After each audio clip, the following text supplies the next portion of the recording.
Glutathione হলো ত্বকের ঔজ্জ্বল্য বজায় রাখার একটা অ্যান্টিঅক্সিডেন্ট। ত্বকের বয়স অনেক কমিয়ে দেয়, ত্বক উজ্জ্বল টানটান মসৃণ রাখে এই গ্লুটাথিয়ন। কাঁচের মতো মসৃণ ত্বক বা গ্লাস স্কিন নিয়ে এত হইচই, সেটা কিন্তু সহজেই পাওয়া সম্ভব হবে এই গ্লুটাথিয়নের মাধ্যমে। গ্লুটাথিয়নের জন্য কিন্তু প্রাকৃতিক অনেক উপাদান রয়েছে যেগুলোর ওপরে ভরসা করা যায়। সালফার আছে যে সমস্ত খাবারে, সেই সমস্ত খাবারগুলি শরীরে প্রাকৃতিকভাবেই গ্লুটাথিয়ন উৎপাদনে সাহায্য করে। পেঁয়াজ, রসুন, ফুলকপি, বাঁধাকপি, ব্রকোলি, ডিম, মুরগির মাংস, ডাল, বিনস ইত্যাদি খাবার।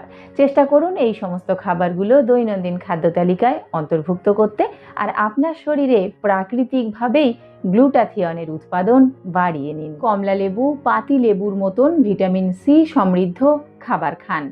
নিয়ম করে গ্রিন টি অবশ্যই খাবেন। এছাড়া মাশরুমও আপনার ত্বকে গ্লুটাথিয়ন উৎপাদনে সাহায্য করে। অ্যাভোকাডো খেতে পারেন, এটাও কিন্তু আপনার শরীরে গ্লুটাথিয়ন বাড়াতে সক্ষম। ত্বকের বয়স কমাতে, ত্বক টানটান মসৃণ এবং উজ্জ্বল রাখতে গ্লুটাথিয়নের ওপরে ভরসা তো করতেই হবে, তবে কখনোই সেটা কৃত্রিমভাবে নয়, প্রাকৃতিকভাবে।